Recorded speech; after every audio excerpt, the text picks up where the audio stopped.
a congressional hearing, part of a biweekly series that's being held for some months now about the political changes happening in India.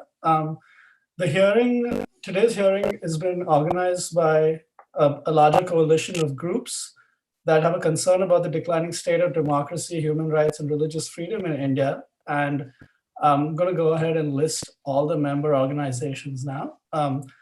The groups include Amnesty International USA, 21 Wilberforce, Hindus for Human Rights, Indian American Muslim Council, the International Christian Concern, Jubilee Campaign, Dalit Solidarity Forum in the USA, New York State Council for Churches, Federations of Indian American Christian Organizations of North America, or FIACONA, India Civil Watch International, Students Against Hindutva Ideology, Center for Pluralism, American Muslim Institution, International Society for Peace and Justice, Association of Indian Muslims of America, and the Humanism Project.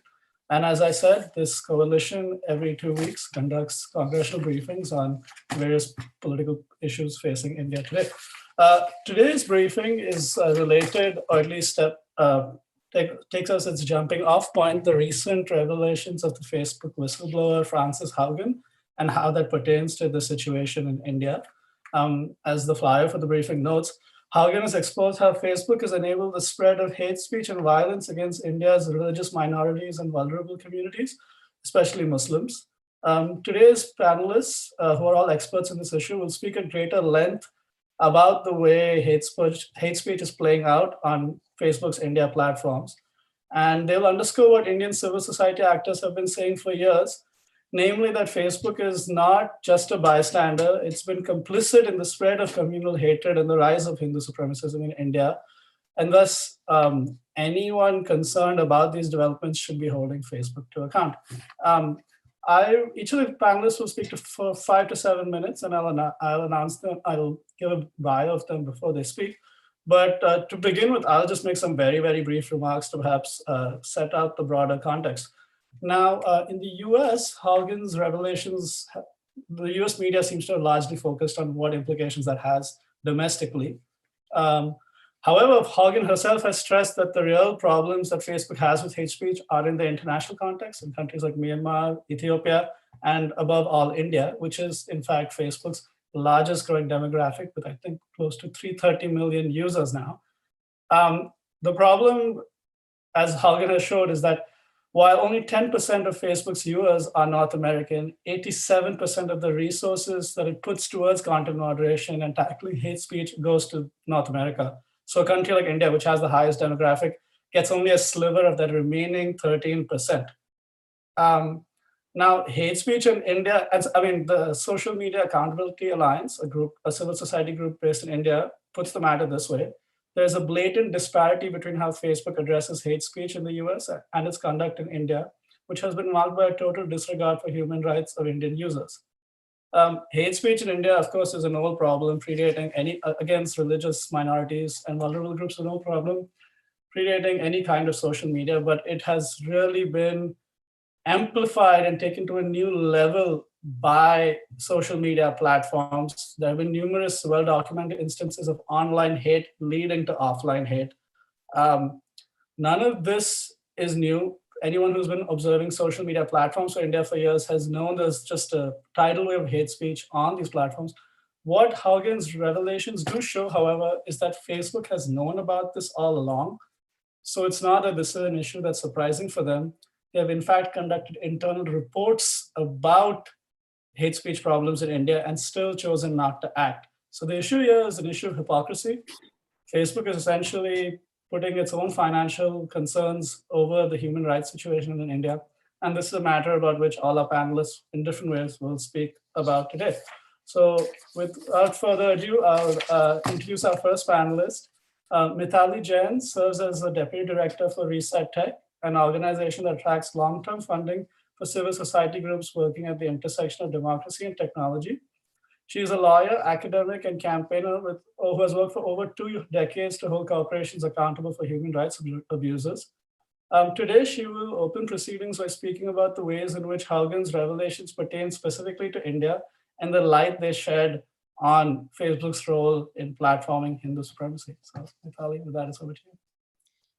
Thank you so much, Ratik. And I'd like to thank the organizing committee for inviting me to share remarks on this esteemed panel today, as well as the members and their staff of Congress who've joined us. As Ratik said, I'm Mitali and I'm with Reset.tech. We are pursuing an agenda with many others of stopping big tech companies from profiting off of public harm by resetting the rules for online media. I previously was a legal and campaign director at Avaz, a global campaigning organization where I worked on global anti-disinformation efforts. And while there, I was part of a team that researched and published a report about incendiary hate speech and misinformation on Facebook in India, primarily targeted at Bengali Muslims in Assam in the run-up to the National Registration of Citizenship process back in 2019. We documented and flagged some of the most egregious kinds of hate that we saw on Facebook, which had been shared at that point almost 100,000 times. But Facebook's actions in response were slow and underwhelming. And of course, our research built on research that had been conducted by Equality Labs, and that was followed by the London Story, of whom Ritu is here today to talk about as well. And that report came just before the mass protests in India against a law that codified Islamophobia and which continued to persist until over 50 people, mostly Muslim, were killed months later in 2020. So the Facebook papers confirm what many of us have known for a long time and documented even in terms of the harms to Muslims, to lower caste peoples, to women, to refugees, but this time, as Ratik said, with actual documentation of what people inside the company have known. They confirm that the company over and over again has failed to curb Hindu nationalist hate speech and has inadequately assigned its resources to monitor a nation that has over 330 or 40 million users. And as Ratik said, the numbers are quite stark here, that although 90% of the user base for Facebook exists outside the US, only 13% of misinformation resources are allocated for this large section of the world. And so the interesting thing here is that while India represents the frontier of Facebook's growth, particularly as its user base wanes in the US and in Europe, also documented in the Facebook papers, India doesn't see a commensurate level of care and attention on the harms that are produced by the platform. It's merely a growth before safety type of approach that Facebook has taken, not only to India, but to many countries in the so-called global south. The Facebook papers also exposed a program called the Cross-Check program, which is a two-tier system where nearly 5.9 million Facebook users around the world, particularly politicians and high-profile celebrities, have been allowed to abuse the platform's terms and conditions with impunity. And these elite users are entirely exempt from enforcement decisions. Politicians and celebrities can speak and share content with impunity. And of course, this confirms what we've seen and known for years in India, and in which the Wall Street Journal revealed last year that then head of Facebook India, Ankit Das, opposed applying hate speech rules to Hindu nationalists and BJP politicians. The papers also confirmed that Facebook's automated classifiers for misinformation, these systems that are trained on machine learning to detect and take down posts that are harmful to society, have not been developed enough to recognize and take action on millions of posts, particularly those in languages other than English. And so while in India, in the Indian context, there have been classifiers built for Hindi and Bengali, the whole of India is actually much more complex and has a rich linguistic landscape. And Facebook's AI simply cannot keep up with the amounts of disinformation that spread on its platform. And all this while Facebook continues to tout its AI as having world-class ability to detect the worst hate speech and misinformation. So these inadequate investments and lack of attention to India, Facebook's largest market, have meant that the harms suffered have been of a broad range and have been very deep. Muslims, including Rohingya refugees, have been attacked both online, and this is often translated into offline violence of the most deadly kind. Facebook has also not been able to stop human trafficking of domestic workers, including domestic workers in India. And in fact, one report in recent weeks of reporting on the papers quoted an employee who spearheaded some of the research, the internal research in India, noting that, quote, "I've seen more images of dead people in the past 3 weeks than I've seen in my entire life total. The feed is a near constant barrage of polarizing nationalist content, misinformation, and violence and gore." But perhaps most damning is the documentation confirming Facebook's embrace of Modi and the right ruling party. Modi's campaign, as we know, made ample use of Facebook and other social networks, and there's plenty of evidence about the troll operations spearheaded by BJP cells that were not acted upon by Facebook. And according to the Wall Street Journals, investigators at Facebook zoned in on 2 BJP-linked Hindu nationalist organizations who they pinpointed as key drivers of mass Islamophobia, the RSS and the Bajrang Dal, and they recommended that the latter be banned, but it did not happen as the company was worried about the political implications. And so while this is what has been publicly reported, of course, the documents and the access to them is yet to be given to Indian journalists. When that happens, we expect that there will be a fresh round of reporting pertaining to the Indian context specifically.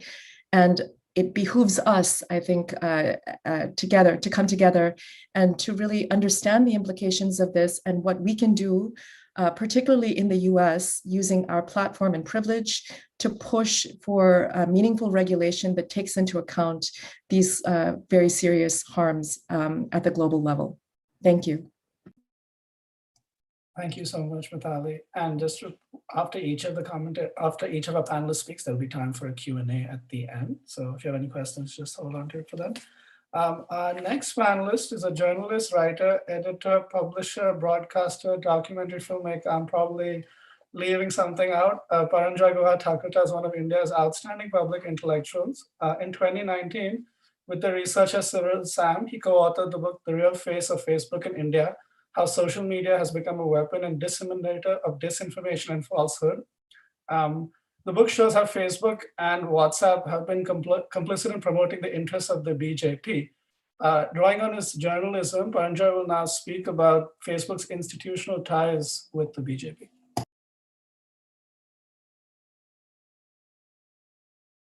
Paranjoy, I think you're muted. Sorry. Thank you very much for giving me this opportunity to speak. And what the speaker before me, Mithali Jain, has said, I endorsed everything that she said, and she's in fact outlined almost everything that is significant. When the book that I published and co-authored was published in April 2019, there was not that much of information about how exactly Facebook had weaponized itself. I mean, how Facebook had been converted into a propaganda weapon and how it was abused by the ruling regime and specifically right-wing groups. Now, the few points that I want to add to what the speaker before me, Mithali Jain, has said is that, and I'll also want to draw a little bit on my personal experiences, is that the government of India knows exactly what's happening, but chooses not to act. From time to time, different government spokespersons have said that they're very worried about WhatsApp being used for criminal offenses. And they've repeatedly asked WhatsApp that, why don't you let us know the originator of the first originator of content? And WhatsApp has steadfastly refused, saying that, our entire end-to-end encryption and our architecture does not allow us. We'll have to change everything. We have to keep a track record of every single bit of information that is put out in the that is put out over WhatsApp. And I mean, the whole purpose of having a private kind of platform like WhatsApp would be defeated. Now, there have been documented cases of mob lynchings, heinous crimes, killings, where WhatsApp has been used. The use of WhatsApp is almost, it's more than 400 million in India. It's not just Facebook, but its sister company or sister organization that is arguably behind almost each and every major hate crime and mob lynching that has happened in India in the recent past.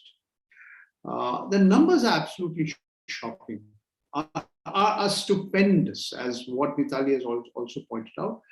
The kind of money that Facebook, WhatsApp uses to try and check abuse of its platform, its digital monopoly platform, is negligible when you look at the scale of the problem. In India, we have a population of about 135 billion. According to the Telecom Regulatory Authority of India, the regulatory body, there were over 115 SIMs, subscriber identity modules. What does this mean? That almost each and every person in India, out of these 750 million, the total number of handsets or mobile handsets in India is about 750 million. And at least half is internet enabled, and almost all of them are using WhatsApp. So that's how big it is. Facebook, as has already been well documented, not just in the book, and by the way, the book is available in various languages. And this is a personal aside. While I was working on the book, I now learned from the forensic examination of my phone, my mobile phone, that while I was working on the book on Facebook, my phone was quote unquote compromised using the Pegasus software, which has been made by the Israeli firm NSO. That's another huge story. I'm one of the petitioners in the Supreme Court, which has recently set up a committee to look into this, because the government of India is neither confirming nor denying whether it has purchased that Israeli spyware. To return to Facebook, they have consistently said all the right things, but done nothing, absolutely nothing to check that their platforms being abused for disseminating hateful, incendiary comment, which violates its own community standards. And this has been pointed out within India. Okay, Akhi Das has stepped down. There are very, very close links between the individuals who are holding important positions in Facebook India and government officials. You can read the book. Currently, my colleagues and I, we are undertaking an investigation. We've been working on it for more than a year, which will actually establish this point, that some of the top officials, the executives of Facebook India, are very, very, very close to the government of India, officials of the government of India, representatives of India's ruling party, the Bharatiya Janata Party ruling regime. We know that it goes beyond the information technology cell. The Prime Minister, Mr. Narendra Modi's own followers include people who have been called out more than once for spreading hateful, incendiary speech. The Prime Minister, in his infinite wisdom, has chosen not to, quote unquote, unfollow or unfriend, new words coined by the new digital platform owners, Mr. Zuckerberg and company. So this is the reality of India that we are living in. As has been pointed out by the speaker before me, they do a kind of very desultory, they want to show that we are trying to do something, but actually they're doing next to nothing. It's worse than hypocrisy. It is complicitness. I have deposed before official committees, including the one of the Delhi Legislative Assembly, which is looking into the Hindu-Muslim, the communal riots that took place in northeastern Delhi in February 2020. There are dozens and dozens of documented examples of how Facebook is complicit in this project of spreading hateful speech. It's happened across the world, in Myanmar, it's happened in Sri Lanka, it's happened in the United States, but very little has happened to check them. There is very little pushback, resistance to what is happening. So people are using these platforms. Yes, it's great. You can put all your family pictures. You can, remember. You don't have to remember the birthdays of all your friends. So I stop. All I'm trying to say is that this government seems to be also immune to international pressure, but it's really civil society, digital literacy.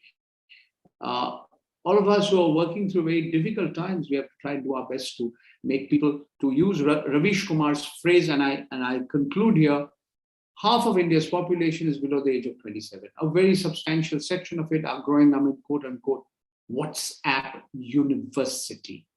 They've been fed, indoctrinated on hateful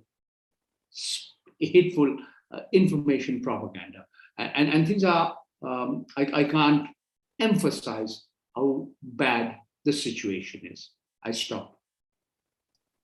Thank you very much, Paranjoy. Our next speaker is Rohit Chopra, who is an associate professor in the Department of Communications at Santa Clara University.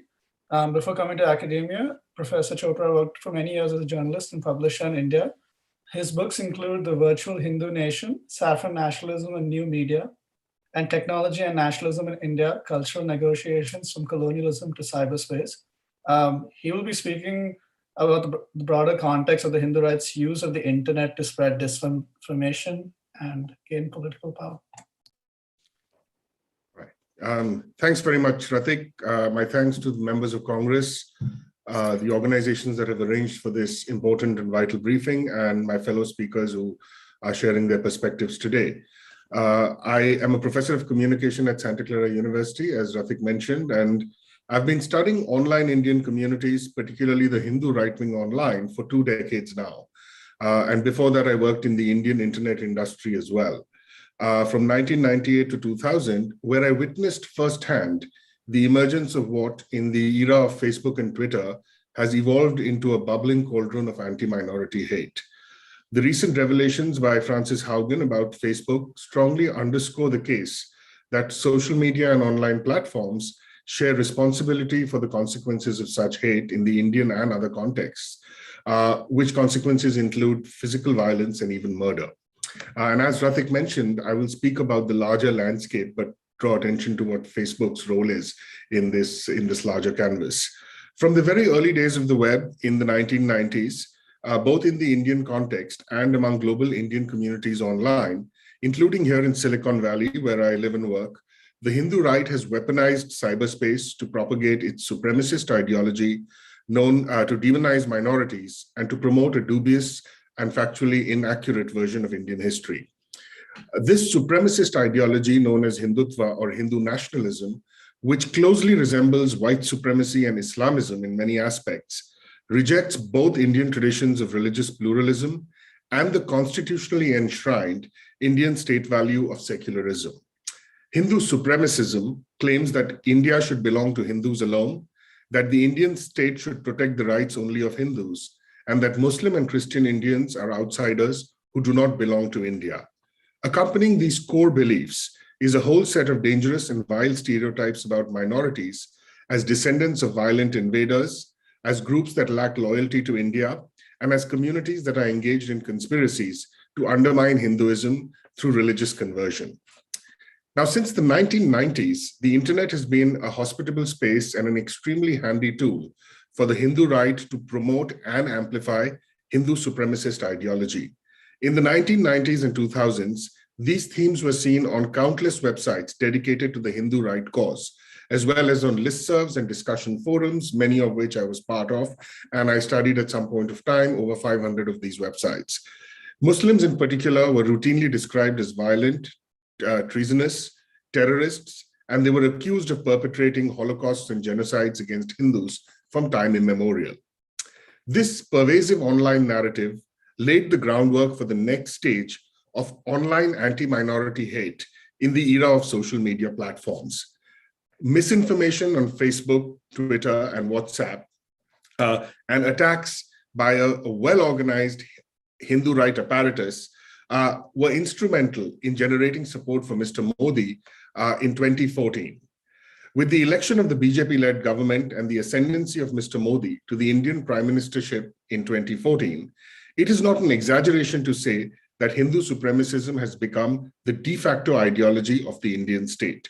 Social media has been key to this project, which rests on the denigration and exclusion of Indian minorities in practically all spheres of Indian social life. Additionally, since 2014, platforms like Facebook, WhatsApp, and Twitter, as my colleagues have pointed out, have played a clear and fundamental role in enabling violence against Indian minorities, particularly Muslims, but also Christians and Dalits. They have enabled targeted campaigns of harassment, violence, and abuse against prominent minority voices, like the Bollywood actor Amir Khan. They have been instrumental in the organized online intimidation of courageous journalists like Rana Ayub, who had investigated serious allegations of murder against India's now Home Minister, Mr. Amit Shah. They have provided a habitat for troll farms that are employed by the Hindu right that shut down ordinary voices that are critical of Mr. Modi, the BJP, or the Hindu right. And WhatsApp has been the preferred tool for planting and spreading rumors that have led to the lynching of Muslims in India. All of this is extensively documented in reports and in articles in a range of global publications, including the New York Times, The Guardian, Wired, Vice, and The Atlantic. Mr. Modi, likewise, is known to follow some of the worst, most abusive trolls on social media and to friend them on Facebook or Twitter. And perhaps the fact that he follows these figures is the reason why none of them, or the vast majority of them, have not been shut down despite clearly violating Facebook and Twitter's own professed standards. So the response of platforms, including Facebook, has been grossly inadequate, tantamount to deliberate and cynical inaction that has cost lives. Hiding behind the fig leaves of free speech and neutrality, the platforms have, for the most part, refused to take action against violent, abusive, and hateful content and speech by Hindu right-wing voices, organizations, and those associated with the BJP. Yet critics of the Hindu right have been shut down on the slightest pretexts, suggesting that the platforms essentially do the bidding of the Hindu right in India. While Facebook has hired fact checkers in India, as a recent article noted, I think in the Wall Street Journal, they do not necessarily act to remove the false information flagged by these fact checkers. Facebook's refusal to act for the longest time in response to deeply discriminatory anti-Muslim remarks by its former India policy head Anki Das is but one example of how the company enables and platforms hate. Moving towards concluding my remarks, in defending their actions or lack of them, social media and online platforms often plead helplessness, claiming they are bound by Indian laws or local laws generally. Yet this is just another excuse, as their actions are conveniently inconsistent and align with two objectives. First, not running afoul of the Hindu right in India, and second, not risking loss of access to the large Indian market. Last week, an Indian Muslim cricketer, Mohammad Shami, was savagely abused on social media after the Indian cricket team lost to the Pakistan cricket team, with Hindu right-wing trolls accusing him of throwing the match out of loyalty to Pakistan. This week, when the Indian cricket team captain Virat Kohli condemned the trolls, the Hindu right-wing trolls, he became their target, with Hindu supremacists threatening his 10-month-old daughter with rape.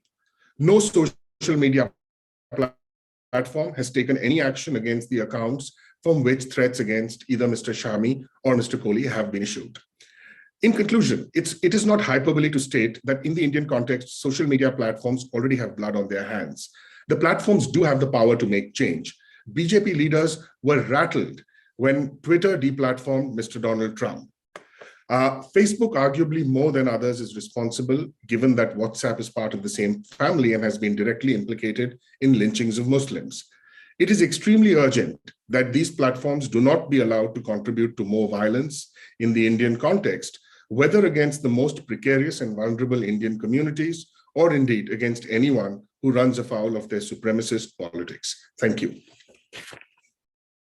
Thank you so much, Rohit. Our next speaker is Ritumbara Manovic, who is a professor of law at the University of Groningen in the Netherlands. She will present evidence of genocidal hate speech and aggression on Facebook which has been amplified into billions of views and continues to remain on the platform despite flagrantly violating community standards. And I believe Ritu will be sharing her screen so she can show some of this evidence. You can. Yes, thank you, Ritik. Hello, so I'm Ritambra and I'm studying hate speech on Facebook particularly.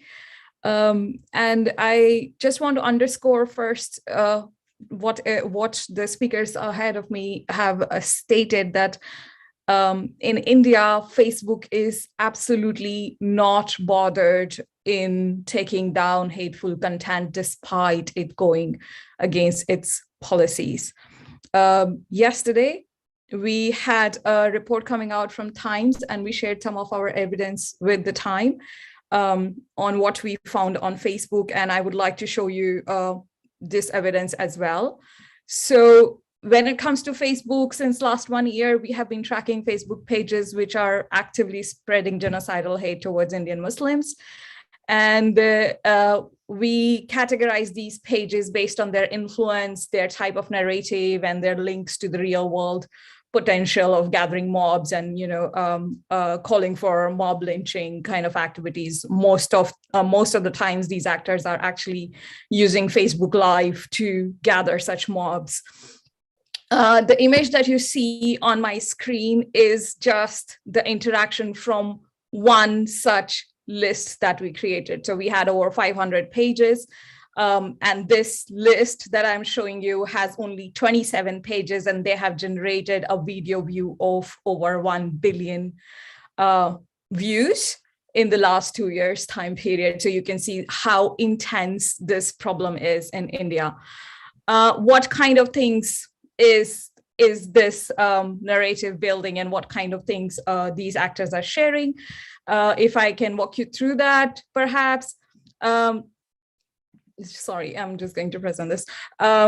So this is like one of the fan pages of Pushpendra Kulshrestha. Some of you might recognize him with this picture. There, it's a fan page. It's not a verified page of Kulshrestha himself. He's considered to be a Hindu philosopher guide sort of a thing. And in this particular post, which is not very old, you can see it's 14 minutes ago, actually. It was from yesterday when I got it in my email box saying that this post is doing really well. That means it is performing better than most Facebook posts, and you can see it's performing 4 times better than most of the Facebook posts. In this particular post, Pushpendra Kulshrestha is basically saying that if you don't have sound in your speech, if you don't have weapons in your hand, and if you don't have love of your religion, then it is not a worthwhile life. And then he's saying Jai Shri Ram. Moving on, such kind of incitement, celebration of harms caused to Muslims are quite often seen in this particular Facebook page, which, by the way, has been highlighted to Facebook, also highlighted to the Facebook's policy head in the UK, that this is a problematic page. In this second page also post doing very well. Facebook said that it is celebrating a bomb blast which happened in a Muslim's house who was making crackers for Diwali. And it is, you can see the use of emojis, you can see the use of comment section in such posts, and it is in some ways celebrating the harms caused to this Muslim family, whoever they were. Another post of a similar page, which is a Yati Narsinghanand fan page. And Yati Narsinghanand, for those who do not know, he is being marked as, at least by one organization, as a person, as an extremist, as a Hindu extremist. And over here, he's just mocking, in the top post, he's mocking about how some lost Hindus burned the mosque in Tripura, and Allah, the god, was absconding for 4 days. That was 4 days ago that this happened. And you can see the use of emojis. Once again, you can see like haha emojis and the heart emojis over here. You don't see anger emojis or other emojis over here, which may perhaps communicate to you how intense these problems are. and how they are being perceived by the people living in India or people following these pages. Another post from the same person's another fan page says that wherever Quran or Hadith is being taught in the world, such places should be shut down. And this is a statement made by Narsinganand Giri. And once again, what I really want to drive home is the fact that this Facebook post is doing really well. So the statement that Facebook makes that it is going to reduce interactions on a post, or it's going to curtail the content from being seen, that is not really happening. Not just they are not removing the hate speech, but their algorithms are amplifying this hate speech on the platform. As I said, that we made a lot of lists based on different kind of actors which were in this list. And you can see on the growth side of these lists, and this is the data from the Facebook's own tool, CrowdTangle. So thanks, Facebook, for providing us CrowdTangle. But you can see that almost every page every list, and each of these lists has multiple pages, of course.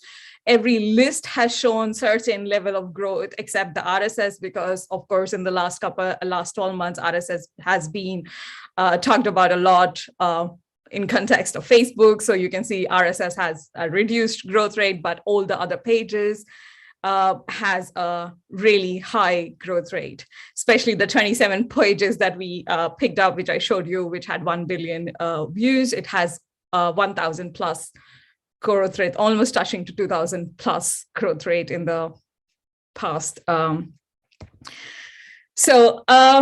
I also wanted to basically share something very critical over here, because this video I have flagged it, and I have also shared it with the Facebook, that this video is really problematic, because in this live video, which was streamed live, you can see it says at different places live stream at Go Stream. So this video was streamed live into several of these groups, and you can see perhaps that it says 7.8 million total views, 32 million total views, 2.6 million views. In this particular video, maybe Ratik, if you can, I don't know, maybe our audience doesn't understand Hindi, but in this particular video, Yati Narsingnath is actually saying that my only goal in life is to exterminate Islam and kill Muslims. And I fail to understand that how this is not hate speech, rather not a genocidal hate speech, and it is still there on Facebook's platform. The first time this video was shared was in 2019, and now in 2021, this video is still in circulation. And it is being shared even on the pages of BJP political candidates. So that is all I would like to show to you in terms of evidence and say to you. And perhaps we can discuss the rest in the question time.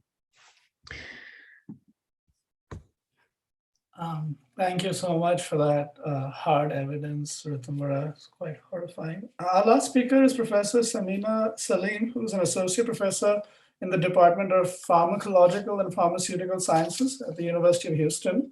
Alongside her academic work, she has extensively collaborated with civil society organizations. As a Muslim from India and an Indian American, she will speak about the impact this kind of online hate speech and violence is having on her communities. Thank you. Thank you.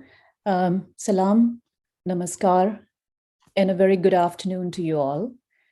I want to thank the organizers for the opportunity to be part of this important panel, and US Congress for their time. It will not be, as you have heard from the esteemed panelists, it will not be an exaggeration to say that hate is a hot commodity in India at this time. Hate is cheap, hate is lucrative, and accessible. Hate speech and hateful propaganda have been completely normalized in India at this time. And not just that, as multiple exposures have shown, hate speech is an organized industry in India at this time. Technology platforms like Facebook offer cover as the hate agenda blossoms. There is no denying, currently, India operates on hate. Hate is simple, easy to spread, and delivers quick results. What more can the merchants of hate want? They are having a ride of their lives. Who are at the receiving end of this hate campaign? The victims include minorities, the poor and the destitute, farmers, women, sportsmen, artists and their families, journalists, comedians, the list is long. At first, I, like many of my fellow Indian American Muslims, upon seeing a bigoted tweet or a hateful Facebook post, brushed that aside as a mere annoyance caused by a bunch of thugs looking for a cheap diversion for political leverage. And so I convinced myself that these bigoted tweets, this hateful and inflammatory WhatsApp messages and Facebook posts are nothing but desperation of fringe elements seeking validation and 5 minutes of fame. And traction of any kind, I thought, emboldens them. I could not have been more wrong. This is not a problem that can be solved by ignoring. There is too much money in it and political incentive to inspire fear and hate in voters. We need policy interventions and international pressure. Results are before us if we don't act fast.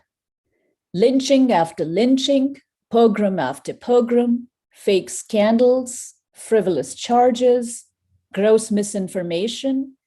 This is no accident. This is deliberate. How appalling. Instead of making progress on the road to inclusivity, India is seeing a major rise in discrimination promoted unabashedly by the very same people who are supposed to prevent it. Isn't it ironical?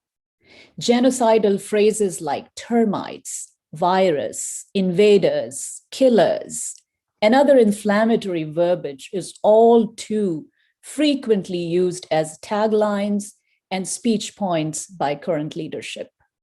This hatred, in person and online, has direct effects on us, Indian American Muslims, who are your voters. Not only are we afraid for the safety and well-being of our loved ones at home, many of these posts target us directly. Hatred and Islamophobia spread in one part of the world, let me remind you, affects all of us here in the US as well.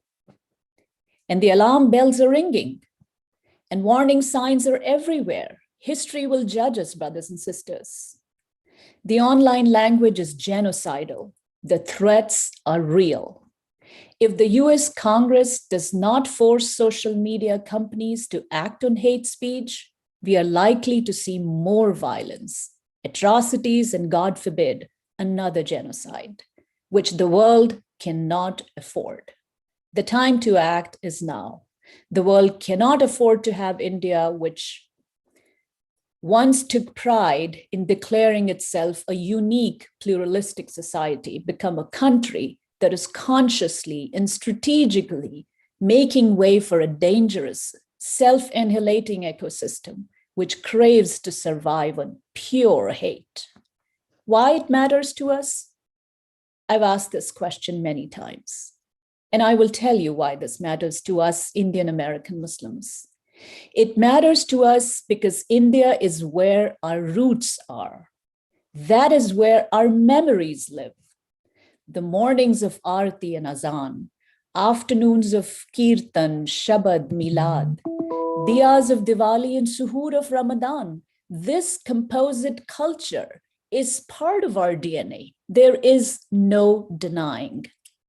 So today, as we witness India standing conflicted at the intersection of an inclusive vision and a totalitarian future, we are furious and fearful of losing our composite culture, which used to be a hallmark of our common identity.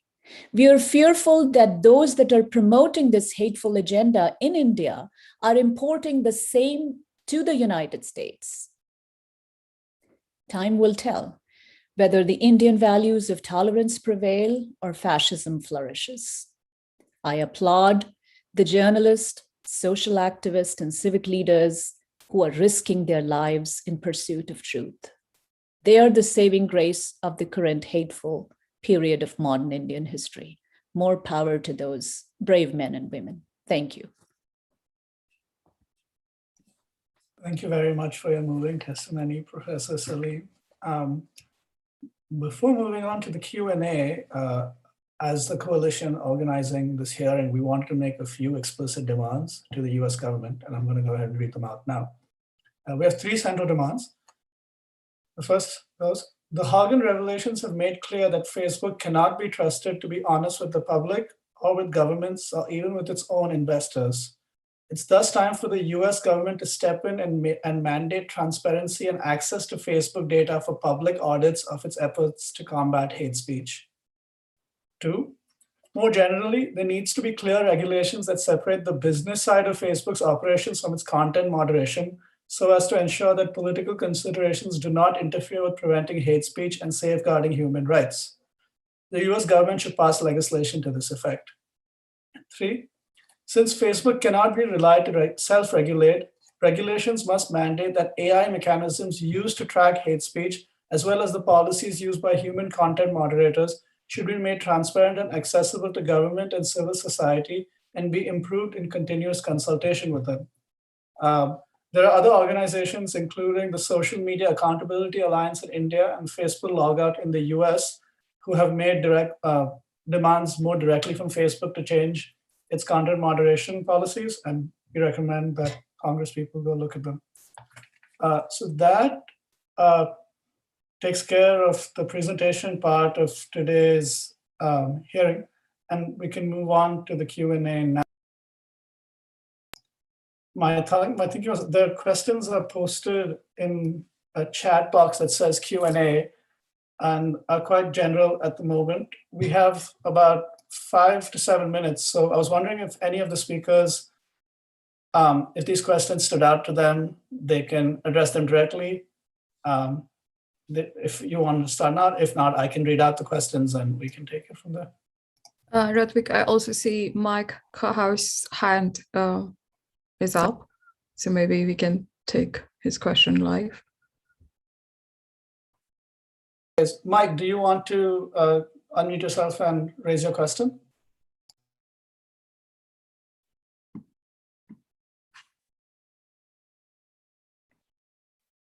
Okay, I'm not sure is there. Maybe the next person, Porus Dadabai, do you, if you're here, would you like to raise a question?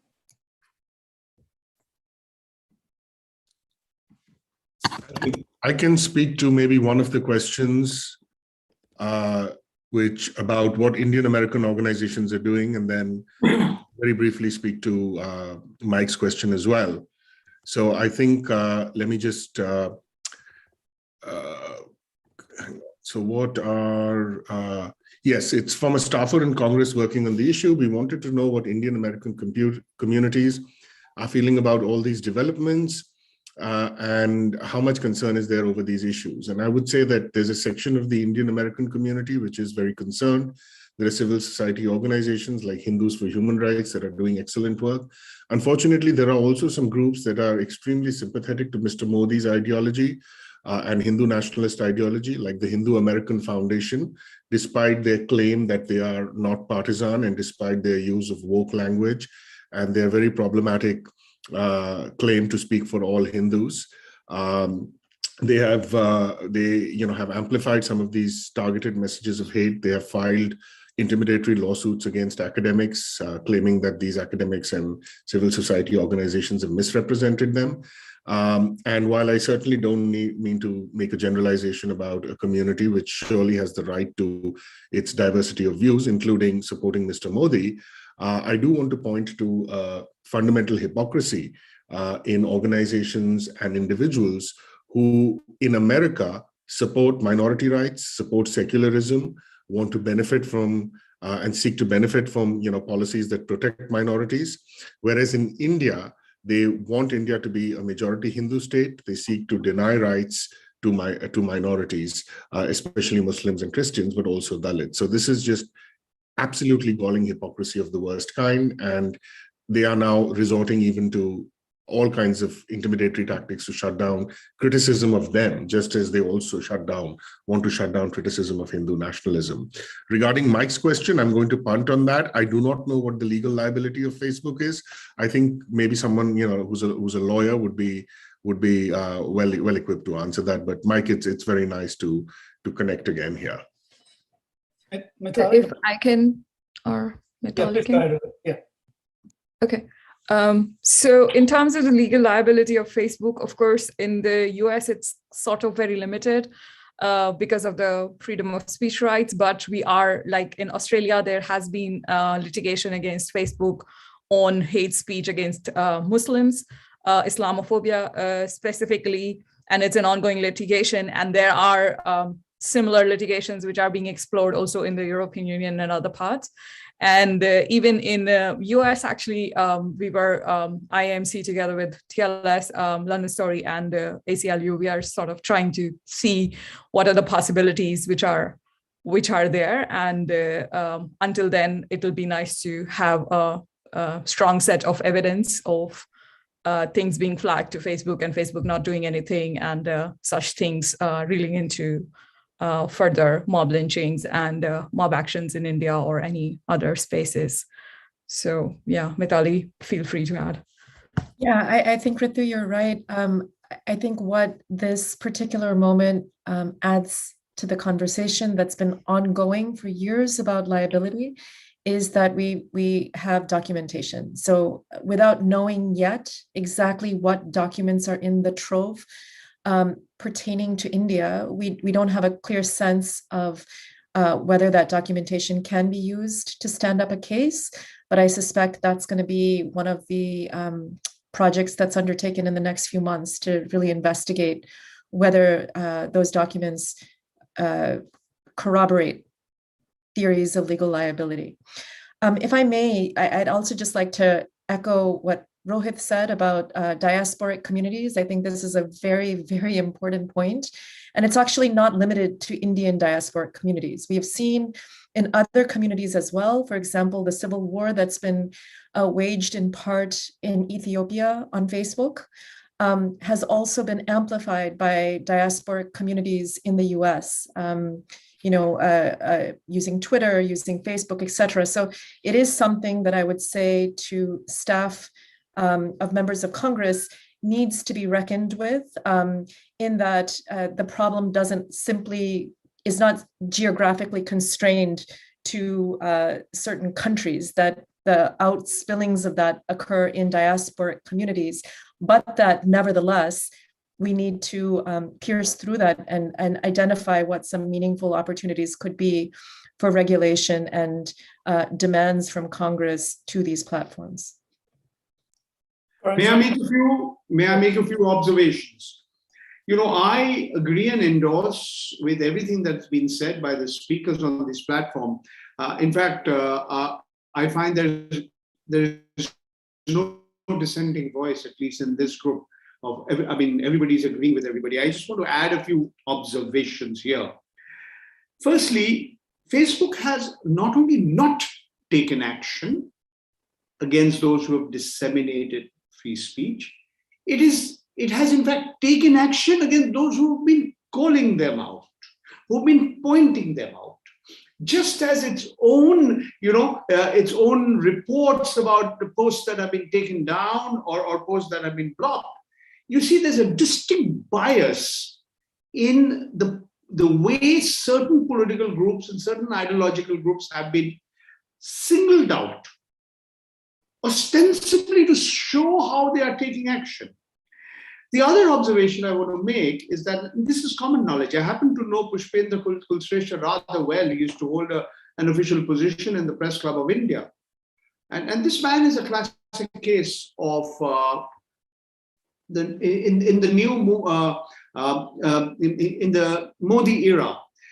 We know that hate speech and fake news travels far, far faster than the real stuff.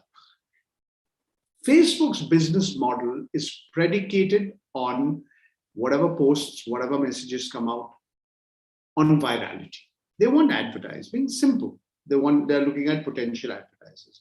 They don't give a damn about the content, whether it's fake, half true, disinformation, misinformation. So that is the point that has to be remembered. It's all very fine to talk about algorithms and machine learning and AI and artificial intelligence. Is Facebook even interested in using artificial intelligence or machine learning to find out? It's not. There is clear evidence to show that. The last point that I want to make, and it's more in the nature of an appeal and an almost an anguish call, Professor Samina Salim. This concerns not just people who live in your country, in the United States, persons of Indian origin. It concerns a very large portion of Indians. It's not just 1 out of 7 Indians who are Muslim. It's a very, very substantial section of the population that does not endorse, that opposes the present regime. The present right-wing majoritarian, as you have rightly pointed out, I go along with all the adjectives and all the nomenclatures you've added on these people. The point is, the group that's fighting against them, thank you for paying them tributes, endorsing them. Most of us we are very, very badly constrained, financially constrained. The kind of actions that have been taken, not just by mobs, but by individuals who have been very, very much a part of the ruling regime, makes this extremely difficult and dangerous for those who are trying to oppose them.